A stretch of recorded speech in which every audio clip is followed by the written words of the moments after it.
Business Book of the Month podcast, episode number 3, Ask by Ryan Levesque. This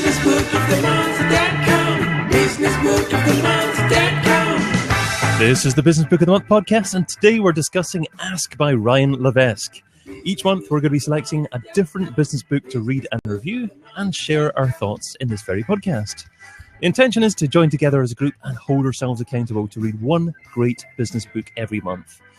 Joining us today are some cracking UK podcasters, and first up is one of the leading podcast teachers in the UK. He's based just outside Dundee, Scotland, Mr. Colin Gray.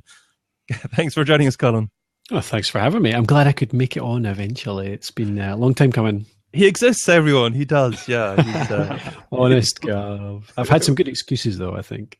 But Mark's vanished. Maybe you and Mark are the same person. I'm not sure. Never seen them in the same room together. I'm definitely not as tall as Mark. Sorry. Also joining us today is the founder of the Content Marketing Academy, Scotland's only content marketing conference, Mr. Chris Moore. How you doing, Hello, Chris? everyone. Yeah, very well, thanks. Thanks for having me on again. It's been looking forward to this one, actually. So yeah, it's good to be here. Ready to get fired up. Fired up. You can't use that word in a podcast, Chris. That's copyrighted. Ignite or I recognise nothing flame-based is allowed. Okay. Nothing flame-based. I've got about 700 flame-based words. Yeah. So, and I'm David Bain, based in London. You can also find me interviewing online marketing gurus over at digitalmarketingradio.com. So, Ask is something that we've agreed to read. Have we, been good people and done our homework? Look at those notes. That's amazing, Chris. Got some notes, yes. Got some notes. Someone's passed them on to you. Yeah, you haven't actually read the book. Got someone to do my homework for me. Have you done your homework, Colin? Yes, mostly. I have to admit, I've not read every single word of the book, but I know the principles. Yes. Anything that was flame-based, you kind of... No, I missed that. It's good.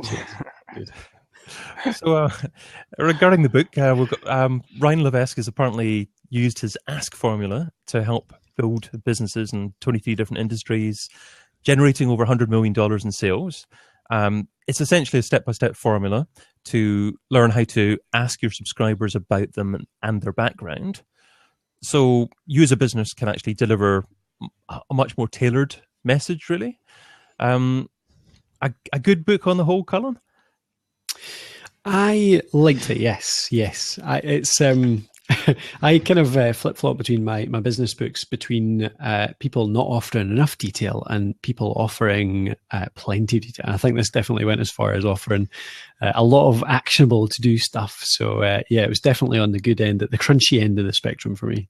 It was an interesting mix, actually, because it started off very story-based, and then it obviously went to very, very minutiae detail in terms of this is how you do things. So it's a strange mix of mindsets that it was catering to, really. I don't know if it was catering towards everyone or it was a struggle for the different mindsets to actually take everything in.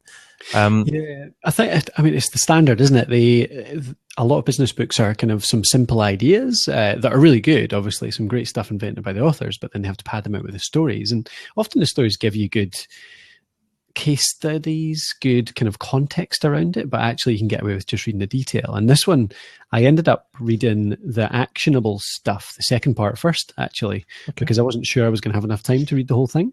So I went into that first so that I knew the detail, and then went back and skimmed a few of the stories as well. And I enjoyed it because of that. I think you can get away with not reading the stories. You could just read the second part of the book, but it's nice context, actually. There's some good stuff in there too. Do you often do that with books? Just actually start with the chapter that most interests you? Yeah, I started a while back, actually. I used to have a bit of a completist mindset. Like I had to do every single chapter. I had to do it all in order. I kind of assumed that authors set things out in that kind of order. But then I suddenly realized that, I don't know, there's a lot of books that they're not necessarily organized in that way. And actually you can take what you want from books, can't you? And I'm never going to read every bit of every book out there. So actually better to look at the contents, pick out the bits that really suit you and read those rather than not have time to read the whole thing. So that's what I tend to do. Yeah, I pick out the bits that I want. And if I really enjoy them, I'll go back and read the rest as well. Are you a cover to cover man, Chris? I'm a bit of that, actually. I tend to be, yeah, I must admit, I like to read the whole thing. I know that I totally agree with what Colin's saying, though, is that it's actually better to, probably much more efficient to just cut to the bit that you think is going to be the most valuable for you. I think Ask, actually, just to kind of like keep it relevant, is a good example of that, where he does sort of advise you a couple of different things actually in the book. Is one, skip the first section if you just want to get to the formula. Like, for example, I'd listened to the podcast interview with Pat Flynn already, right? So I kind of knew the story. I knew we'd been in hospital and all that, kind of his life was, and all that. I knew all of that anyway. So I thought, well, I'll just skip to the second part. But also, even advises you, says, if this is your first time reading it, just skim it first. Get through the book, understand the sort of like overarching principles and what it's all about, and then you can go back and actually put it into action. And that's exactly what I've done with this book as well for this call, was kind of like skim over it. And now I know that when I actually want to go and implement the formula, I can follow that book step by step and use the resources that are online to actually implement it. There's no point in reading every word for word in most of the book anyway, I don't think, because that will come when I actually go to actually implement the principles, I think. Don't know if that's how you felt, David. Yeah, no, I mean, it's also got the bonus sections, which was very good as well. And I certainly see myself going back to it. At least I hope I will, because I know that if I don't, then I'll be missing so much about it. I mean, just looking at the Ask formula flowchart at the moment on my PC, prepare, persuade, segment, prescribe, profit, pivot. Yeah. And just that one PDF up on my computer at the moment would take hours just to think about and how to maximize every single opportunity in there. And I really hope I do that. You've got to be careful that you don't absolutely copy everything that he does, and you adapt it to what's right for your business, I think, as well. So it takes that little bit of business intelligence to know exactly what to use and perhaps what to adapt, and not just to copy verbatim. Yeah, I mean, the classic one's the subject lines, isn't it? There's a lot of people actually using those subject lines, I think, which is kind of crazy. Especially his controversial one that he always hypes up, the "Do you hate me" bit. Is that what you were talking about? Yeah. Ask formula flowchart. Yeah, it's got the 6 points in it, hasn't it? Yeah. Yeah, absolutely. That's what I've got in front of me here. Just for some context for anyone that's watching. Yeah, absolutely. And for no context for anyone who's listening, but hopefully anyone who's video and audio. Chris just held up his hands as well, by the way. Yeah, Chris nod laughed. Yeah, exactly. Just to explain my actions here. Chris has been doing a lot of video recently. Let's just leave it at that. So, in terms of the book overall, is it something that really hit home with you, Chris?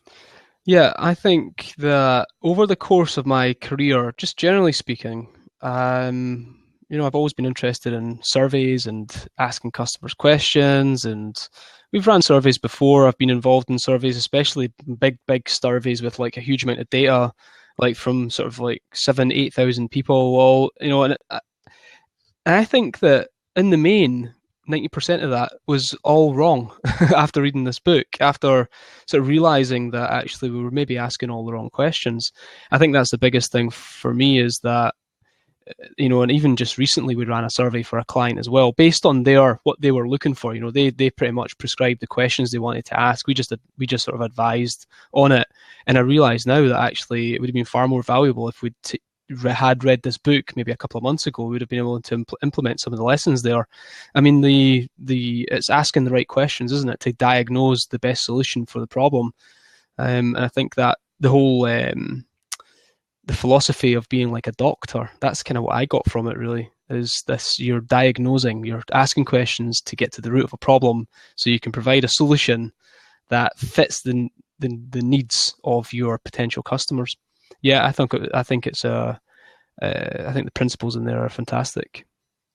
The thing I love about it is it actually changed my mindset to be more open to actually do more surveying, because I think I had a preconception beforehand that surveying was about deciding on what product to do, and I've got this thing about wanting to be in a business that I really love to do, and I don't want to be asking people what I should do and end up building a product that I don't actually enjoy myself. Sure.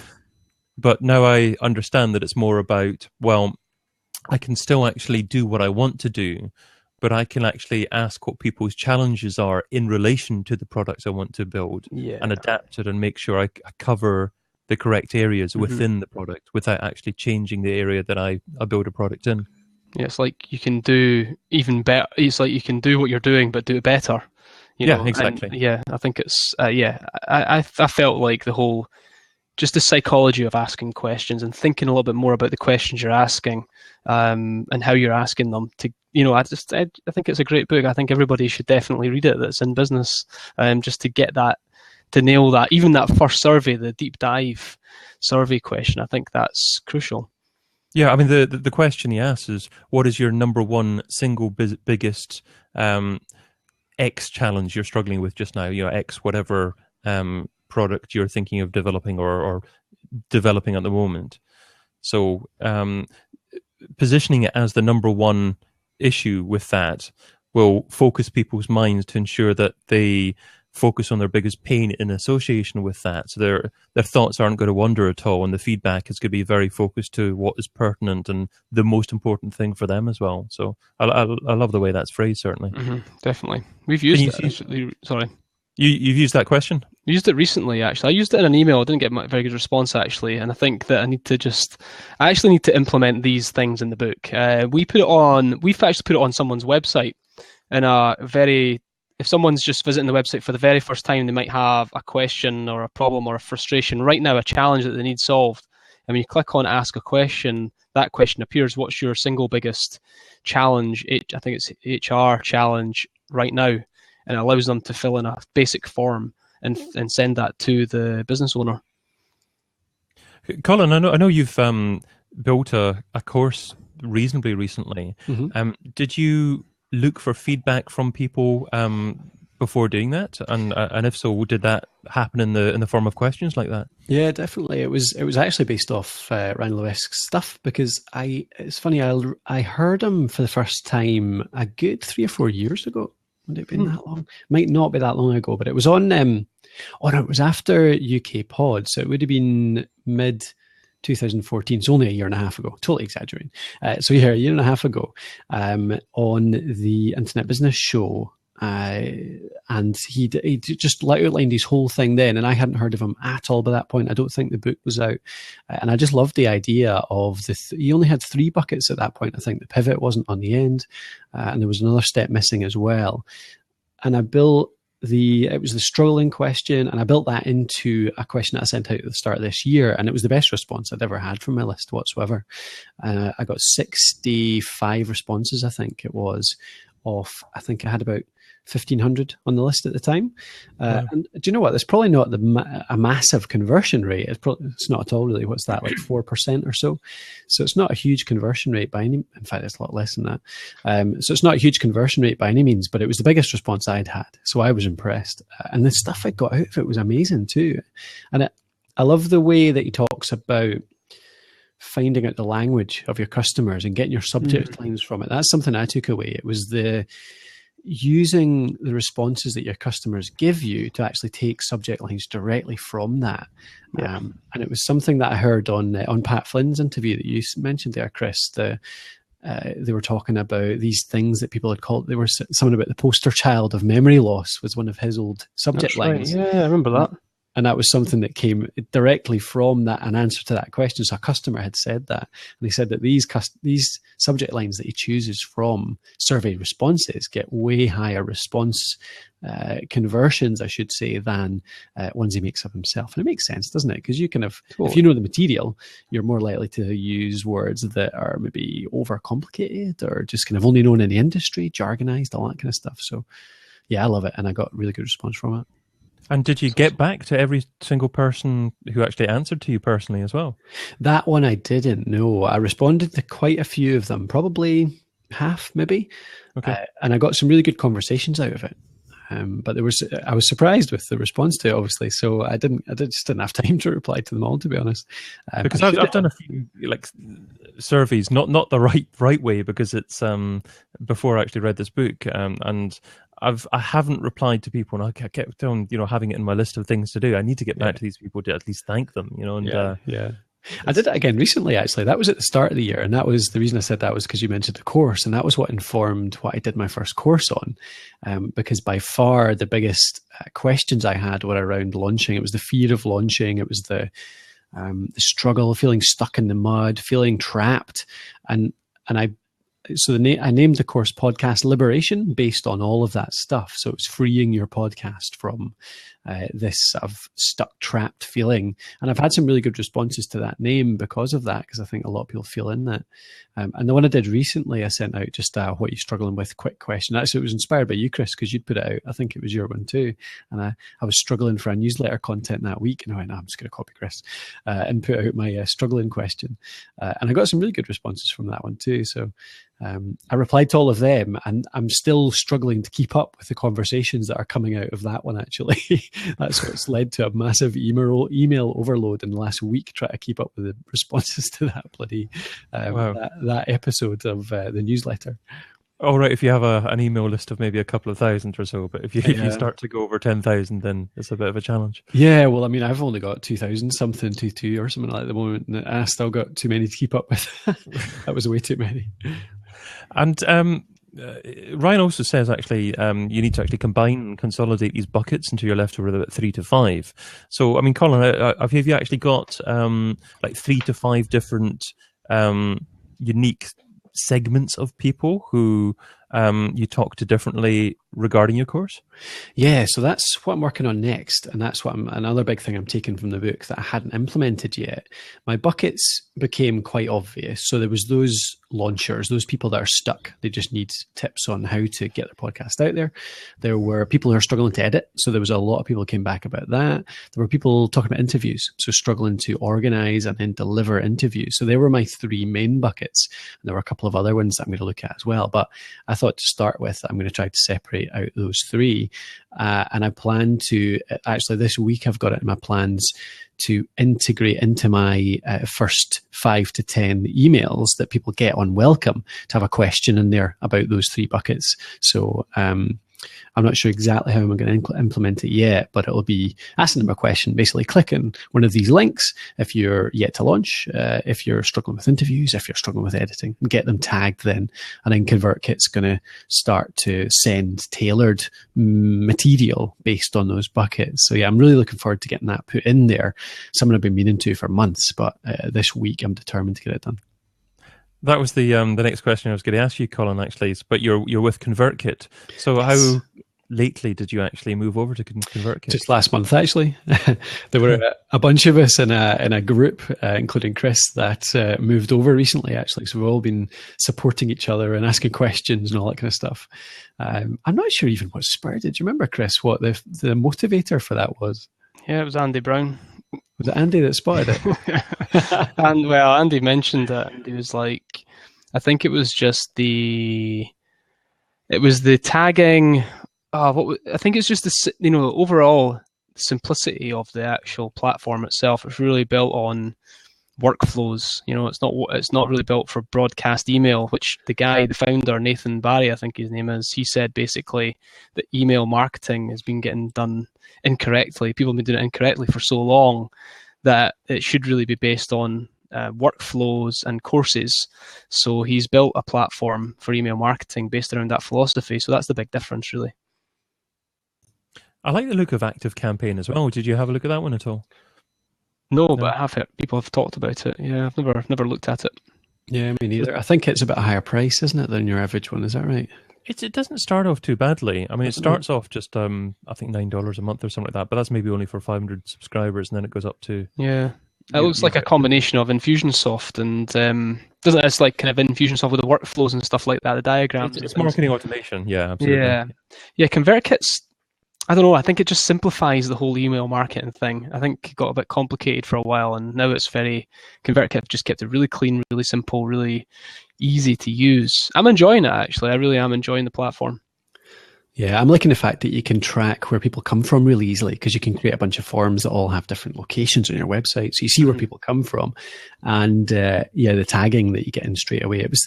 I'm sure it was Pat Flynn. I saw him running a few questions. So he was like, he was quite honest about it, actually. He was saying, right, I'm going to put you in buckets. So click this if you want this, click this if you want that. And it was, fair enough. People aren't going to complain about that exactly. Because he was honest. You'll get the stuff that you actually want based on what you click. So did you click them all like me? I can't remember what I clicked. Yeah, I probably did actually. I did. Just to see what came back. See his landing pages, Chris, you came to this discussion with a big page of notes there. So have you got some favourite quotes from this book? Quotes? I don't have any quotes, actually. It's one of those...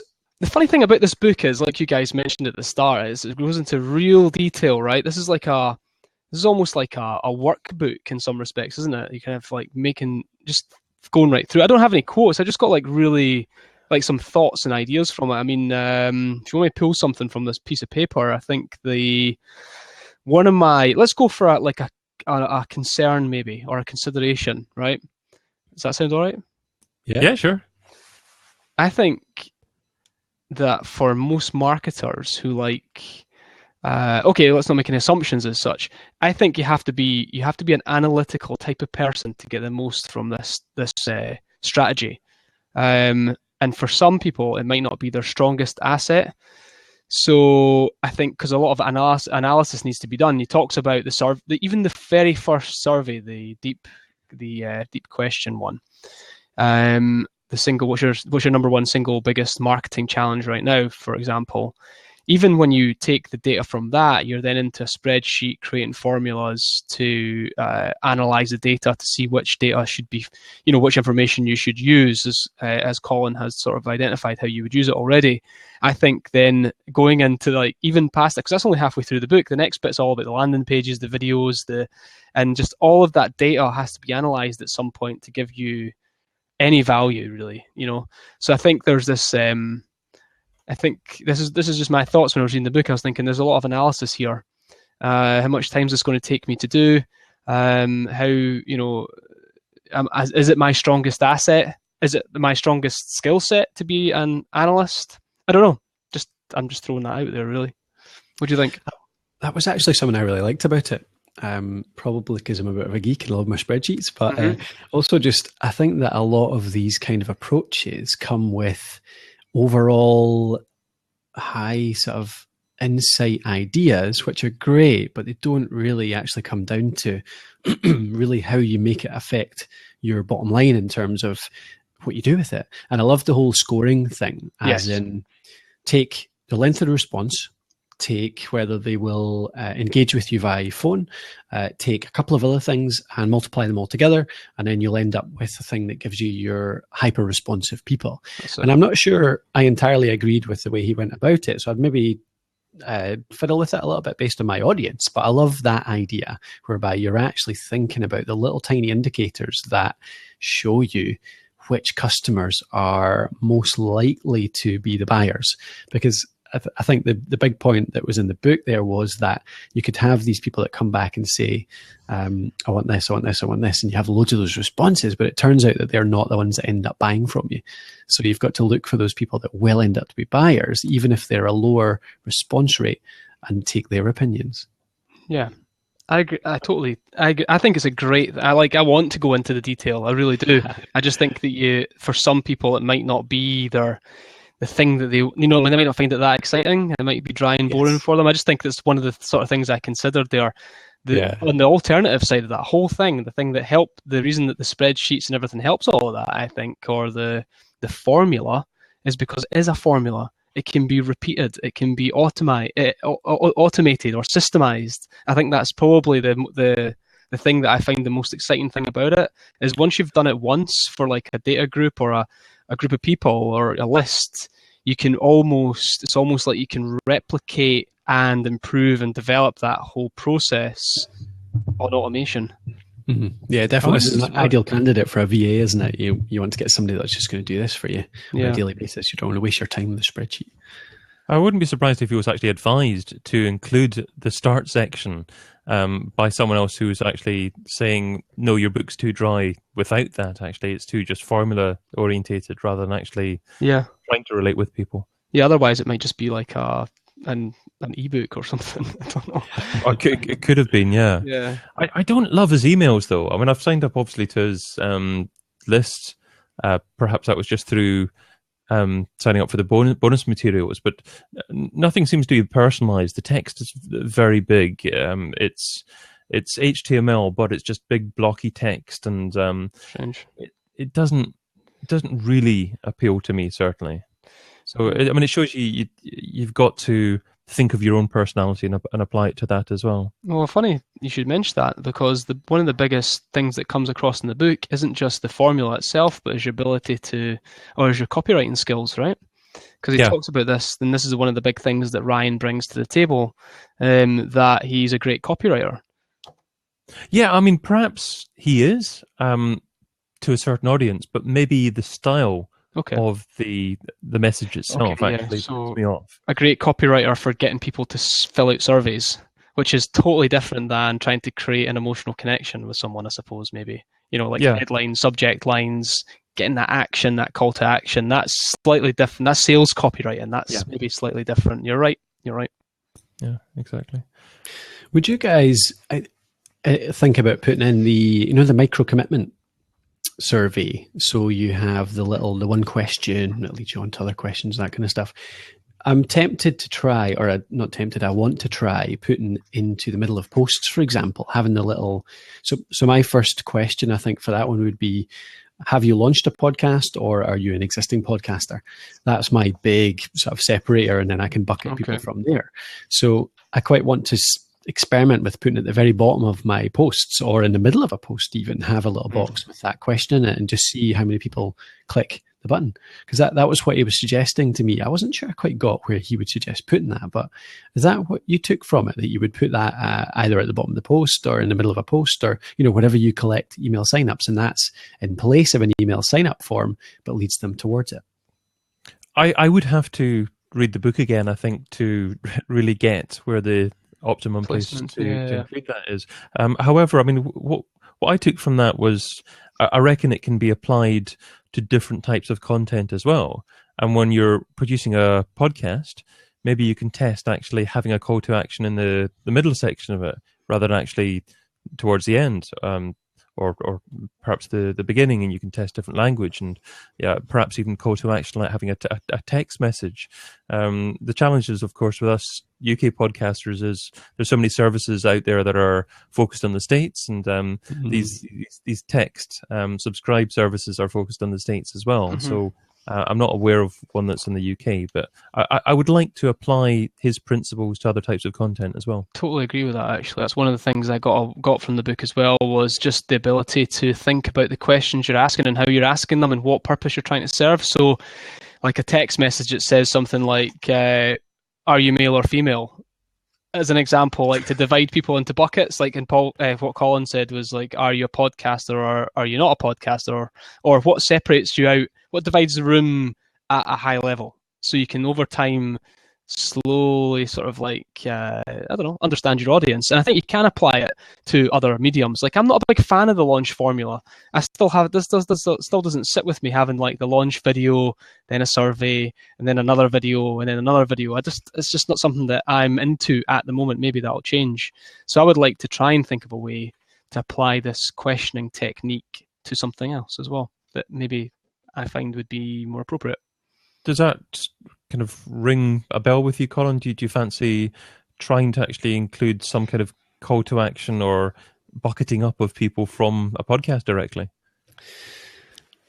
Yeah, I'm not sure. I think that the whole, the text message thing is really interesting to me, because obviously the trouble or the challenge with podcasting, obviously, is to try and get them to remember to do it when they get home, or get them to do something at the time. So I've experimented with tweeting before, because that seemed to me to be the lowest barrier method, not including text. I think that Lead Pages actually does the text stuff in the UK as well, doesn't it? Is that right? It does. I'm not sure if it's originated from the US or not, but yeah, you're right. Yeah. I mean, I think it would definitely be worth something that would work, because you want to be able to get them there and then, make it as quick as possible, as barrier free as possible. So there's no doubt that would help with podcasts, which our big challenge is getting people off the podcast. So yeah, definitely worth trying. The challenge is also getting people to even share it, directly from the podcast. So it's not even the call to action; it's just making it a bit more viral as well. And the issue is, when people are listening to it, they're probably unlikely to be doing other things at the same time. So, that kind of sharing button is part of iTunes, but I divert a little bit, perhaps. No, it's interesting. I hadn't actually thought about it in connection to getting people off podcasts, because I've just been completely applying it to getting people from blog articles onto a list for some reason. So it's interesting you bring that up, and I never even thought about it at the time. I mean, one of my best sources of traffic to date for my own products has actually been YouTube.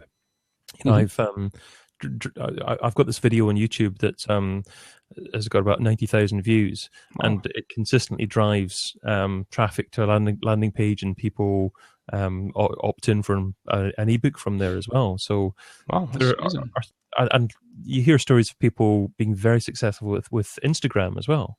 Mm-hmm. So I guess it depends on the niche you're in. Yeah, I think it's always going to be about, when you look at this like from a very high level, and you look at the most successful businesses, the most successful entrepreneurs, even look at like Pat Flynn, for example, as a default to kind of look at, even before he read Ask. His mission has always been to understand better, his audience, get closer and closer to them all the time. And I think that at a high level, this is what this book is really all about, isn't it? So like understanding your audience better so you can provide the best advice and information that you can to them. And I think that regardless of what platform you use or what it is whatever business you're running, I think that notion should apply. Like, that's the principles you should be applying to your business, is to understand your audience better and get closer and closer to them all the time.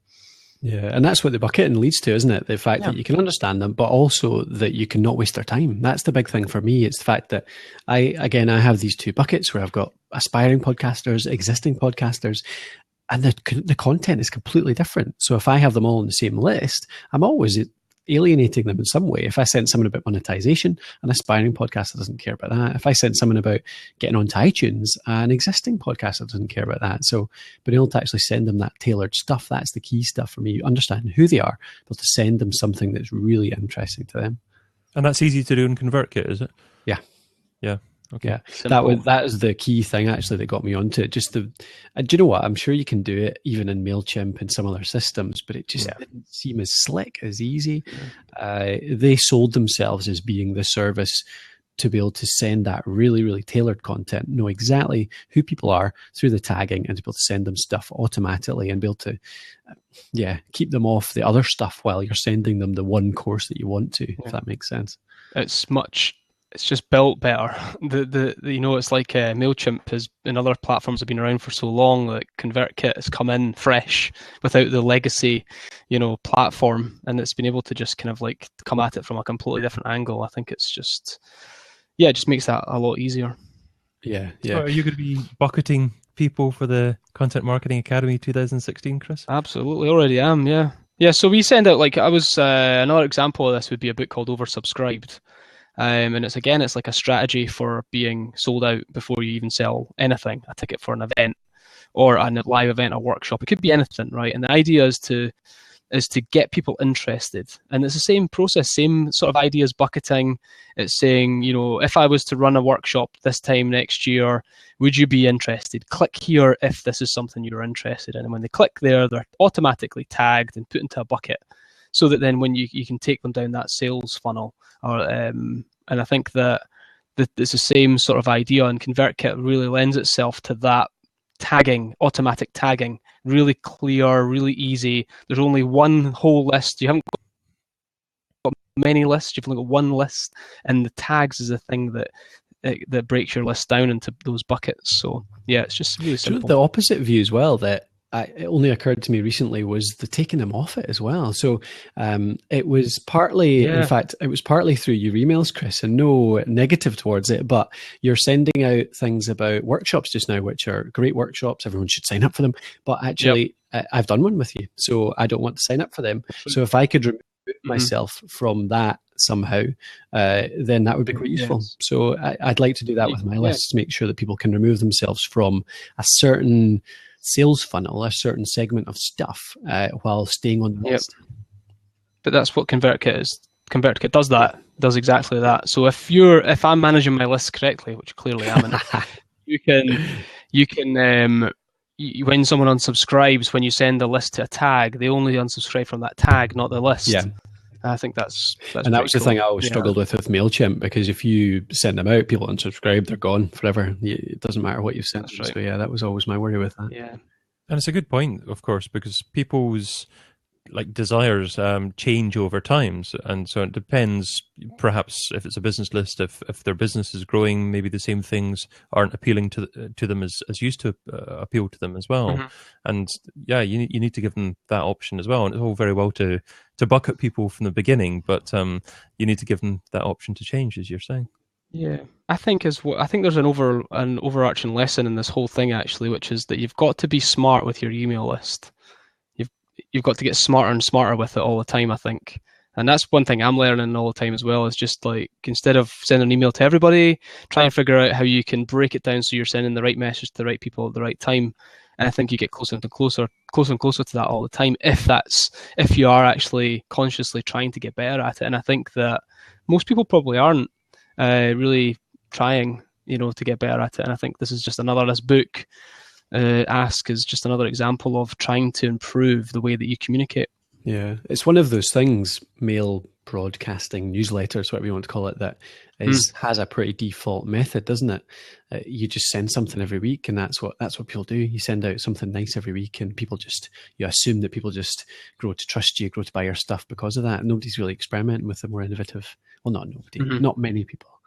Yeah, I don't think it's going to take much to be smarter than most with your list.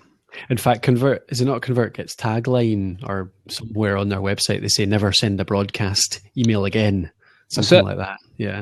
Yeah, that's a nasty habit. It is. It's an easy way to send an email out. I am guilty of it. Right. I am guilty of it. Yeah, you're right. I mean, you send one thing to everyone. You've got thousands of people on your email list, and they're definitely not all going to be interested in that one thing, are they? No chance. I think this whole Ask formula is if you're in a situation where you have got a big list and it's not very well organized, this could be a really good way into really getting some control over your list. So was there anything about the book that you didn't like, you didn't agree with?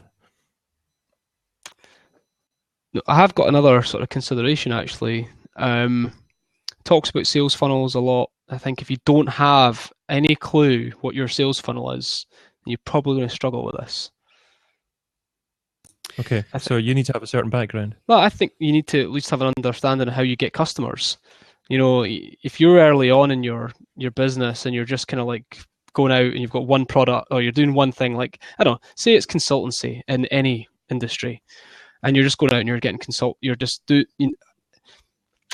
and you're just trying to get customers, right? And you've got no idea of what your sales funnel is or any of that sort of. I think you might struggle a little bit, because this is all about manipulating and strengthening and developing your sales funnel. If you don't even have a sales funnel, I think you might struggle just to figure out how it works.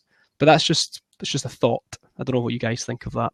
Yeah, I mean, he could do a better job of maybe in the back cover saying this is for this type of person. If it's not you, then maybe it's not quite right for you yet. It's a fairly advanced concept, I would say, in some respects. I think you're totally right. I think it's advanced. I mean, you've got to have a lot of stuff in place, not even just the funnel, actually, that I think before you can get to this stage. An email marketing platform. And understand even how to use it. I mean, you could come to this and have none of that stuff. It does tell you in there, if you don't have a list, this is what you need to do. If you don't have a list, what the hell is a landing page? Where do I start with landing page? Do you know what I mean? There is a certain, you're right, there's a certain, what's the word I'm looking for? Prerequisite of stuff that you probably need in order to really execute on the stuff he's teaching you in the book. And there's a lot of jargon, generally speaking. It's a marketing book for marketing. But maybe it's the kind of book that you read cover to cover to begin with, and then you go back to the bits that you are really relevant for you in your business at that particular stage that you're in, and you put it on the shelf, and then perhaps in a year's time you can go back to it and revisit bits that weren't relevant for you at the time. And just in reflection of that, actually, if it is, that's maybe why the story's in there. The stories maybe in there for people that aren't technical, that aren't at that level of advance, so they get the story and they feel like they've got the motivation or the inspiration to put this into place because they want to change their life, not read the formula and go, oh Christ, a landing page, I don't even know where to start. Maybe that's what it is, I don't know. I don't know if I will continue reading books in the Kindle or not, because it's just a little bit trickier to actually go back and go to a particular page. Yeah, and, you can't maybe flick. I love writing notes as well. Paper and pen. I remember them, yeah. Are you a Kindle man, Chris? I've got a Kindle somewhere, but honestly, I do like it, and I typically use it when I'm on holiday. I never use it here at all. I just can't get into it, really, to be honest. When I'm on holiday, though, the big tip for anyone that's using a Kindle is you can highlight the notes section, anything you want to remember, and you can download your notes from Amazon.com and put them into Evernote, and then you've got all your notes there. I don't know if you know you could do that, but it's a good little tip if you are using the Kindle and you want to bring your notes out of it. Are you a hard copy man, Colin? I used to get it all in Kindle because I kind of hate the idea of wasting paper and stuff like that. I love digital. I'm a bit of a geek that way. But then I just realized, I need to be able to flick. I need to be able to skim. I need to be able to write with business books. So all of my stuff these days, I've got my Kindle and I love it, but it's just for fiction. All my fiction books are on Kindle, and all my business books are on paper. Yeah, I'm the same. I like to do things like, like this. I don't know if you can see that. Underlining bits and writing stuff in the margins, stuff like that. Yeah, I love wrecking my books. I take the kind of Tim Ferriss approach and write a wee index for myself in the back of the book and in the front of the book, and I quite like that, actually. I think I'll get back to doing that, actually. Ooh, Cara's just joined. His first time on. Oh, yeah. Getting a few people joining us now. If you've got any experience with reading Ask by Ryan Levesque, then add your comments in here, and we'll add you as part of the discussion as well if you'd like to do that. But we've been chatting along here for about 45 minutes or something like that. So we've got a couple of more things to do. One is to actually score the book out of 10, and then it's actually to decide between us what the next book should be that we're going to be reading. But I mean, just before we do that, does anyone have any last thoughts that haven't really been covered about this book? I've got one. You asked about concerns and problems with it. Quick discussion on the whole "do you hate me" thing. Does that work? Right. Yeah. That's very personalized to him, I think. Yeah. You can perhaps use the concept behind that. Is there something that I haven't done right? Yeah, maybe. Is that a watered down version of it, or is that a British version of it? No, I think you're right. I would like to use the concept. I think there's something behind it. I think definitely it's worth following up with people and having some kind of compelling way to say, seriously, I know you've not bought. I would love to know why, what barriers are in your way, that kind of stuff. But I'm not sure how I'd implement it exactly. I've done something very similar. It's obviously getting quite late. Which was, I'm trying to remember, like I've done a lot with like the 9-word email concept, which is just like, hey, is there any reason why you haven't bought your ticket for the conference yet? Let me know. Or, hey, something very similar to that. The similar sort of idea. Not like, do you hate me? Why haven't you done anything yet? But more, a bit softer, a bit more British, actually, to be fair. I don't know. I get the concept of it. You're really wanting to figure out why they haven't done the thing that you've asked them to do, or you felt that they probably should have bought by now, but they haven't. I don't know. I think sorry. No, I was just going to say the email subject line that I've had the biggest response to was "help requested." Yeah. Right. Okay. And that's just a case of will you fill out a survey or will you answer this quickly? Yeah, or something like that. Yeah, I think that he's totally genuine in his approach. I think a lot of people might question the whole "hate me" thing, but I think after reading the book and his story, and he does actually say it explicitly in the book. This is stuff that's changed my life. I can't remember exactly what he said, but I got the impression that he was fully genuine about the approach to this. And then he says something like, if you are going to use this to do evil, or you're not going to use it in the way that it's intended and all that kind of stuff. And I felt like, okay, he is fairly genuine, and I think he's definitely a businessman, entrepreneur. He obviously wants to make money out of what he's doing. So I don't know if I necessarily agree with the language, Colin, but the concept of provoking someone and sort of asking them a real question, a real honest question. Why haven't you? I've emailed you. You haven't done it. Why not?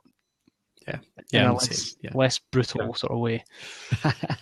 Find a way of saying that in a manner that resonates with your own personality. Exactly. That's exactly it. It's your own narrative that has to come into this, I think.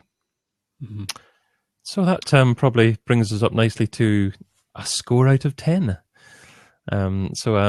Colin, you'd like to go first. How much does Ask get out of 10? Oh, see, I missed the first two, so I'm not sure how harsh your scoring ratings are. Is this like an Edge magazine scoring rating where you have to be amazing to get 5 out of 10, or is it a PC World where you get 9 out of 10 easy? I don't know. I'm PC World. Dave's harsher than I am, I think. Really? I liked it a lot. I don't know. I'm sure lots of stuff could be improved about it, but I just love the fact that you put in a lot of actionable stuff. There's a lot of detail there. There's some new things there. Do you know what? That's something that you don't get in a lot of business books. A lot of it is rehashing old content or bringing together old ideas to make something vaguely new. But there's actually some new stuff in there, to me anyway. So I'm going to say 8. Okay, that's a decent score. Are you going next, Chris? Oh, he's crashed. Or is this there we go. It just went a bit funny again. Sorry, what was your number? An 8, did you say? An 8, yeah. Sorry, my internet went a bit funny there.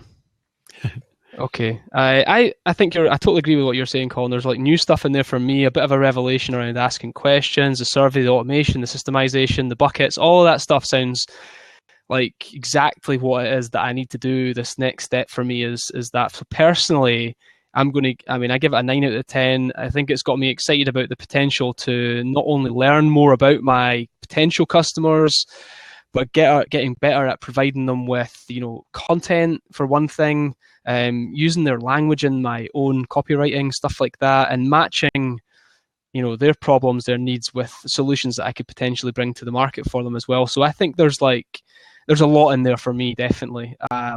The systemization, automation, and just learning from my potential customers. It's a 9 out of 10 for me, definitely. I just think that the whole thing, you could sit down there for a whole day and just implement the whole thing and learn so much. So I'm going to surprise you here, Chris. I reckon it was an excellent book because I'm definitely going to go back to it. Yep. I think the story at the beginning, to me, set up the second part of it, and I'm not sure if I would have really listened to him quite so much unless I was really aware of his background and the fact that he had worked so hard and demonstrated his abilities in different areas before giving this formula. So I'm actually going to give it a 9 out of 10 as well. Good stuff. That's excellent. Just on reflection there, actually, when you're mentioning the story, the whole story that's the credibility piece, isn't it? Yes. That's what that is. I mean, it has to be in there. It has to be in there. Yeah, why listen to me? Yeah, why should you bother? Exactly. Yeah. So we're going to get together again on the 21st of December. Ooh, and Christmas special. Absolutely, yeah. Get Christmas jumpers I've got a Christmas hat and jumper on. Yeah, some tunes in the background. That's right. We're going to have a Christmas-themed intro, David. I'm sure we're going to have to sing something. A Christmas carol. Brilliant. So for that one, we've got 2 weeks before that one at the point of recording this. So shall we go for a shortish book as a suggestion each? So what we've done in previous weeks, Colin, is each of us have suggested a book to actually read.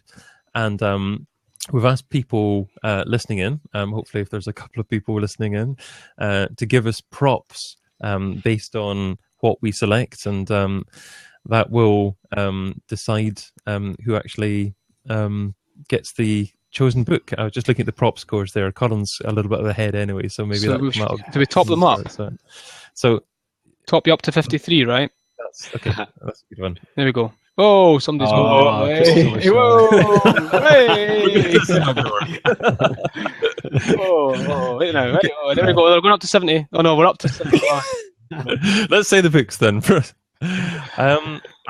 Okay, I'll go first for the book, Right. and I'm going to suggest "As a Man Thinketh," a book by James Allen that was written in 1902, and it's a book that lots of like motivational gurus always refer to as I read this book, and I haven't read it, so it's only 38 pages long, so I think it's a good opportunity to read it and see if it really is as good as they actually say it is. So that's my choice, As a Man Thinketh.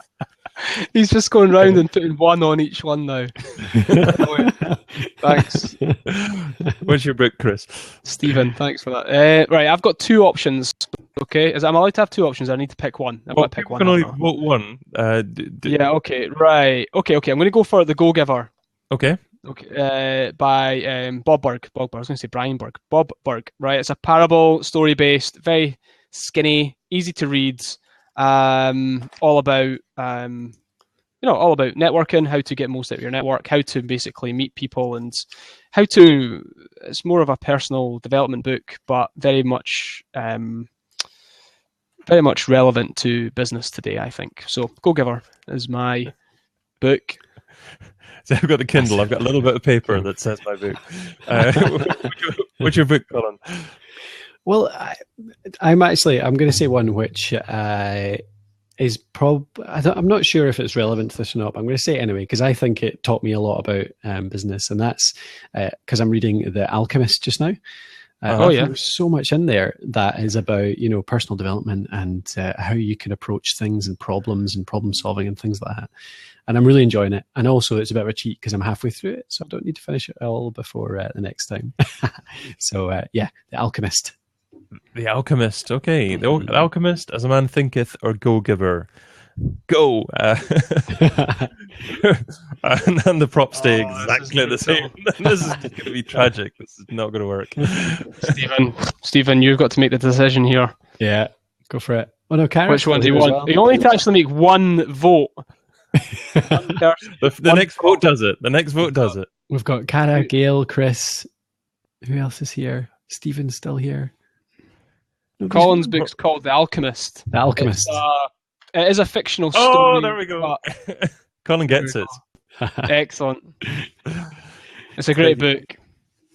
I think I've read it, but I'm going to read it again. Read it again. Yeah, absolutely. I read it last year.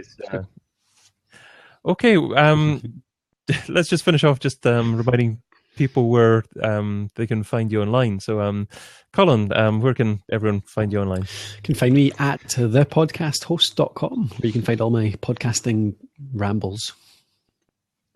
Wonderful. Okay, and thanks for joining us. And, I'll try and make it 2 in a row, Colin. That would be good.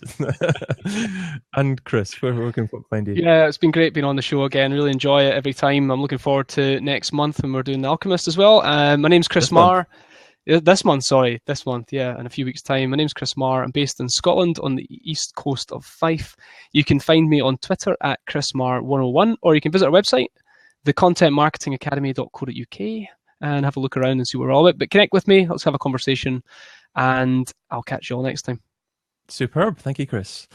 And I'm David Bain. You can also listen to my own ramblings as well, and hopefully some good thoughts of my interviewees over at digitalmarketingradio.com. And also, thank you, dear listener, singular, for joining us. As I said last time, without you, we still would have done this. It's not anything against anyone listening, of course. It's the fact that, we do it, because it's a great thing to do. And hopefully, as the months go by, more people will join in as well. And 21st in the diary. What time? UK time. It's actually down for 9 p.m. at the moment. Does that still suit Chris and Colin, or would you? It's just go for 8 p.m. is good because that gets me back in the house before 10. Okay. Yeah, me too. Well, okay. 9 p.m. GMT. So there we go. That's 4 p.m. East Coast time USA. If you're across there. So there we go. Yeah. That's all for this week's episode. Remember to sign up for the email alerts for the next live show and future book announcements at businessbookofthemonth.com.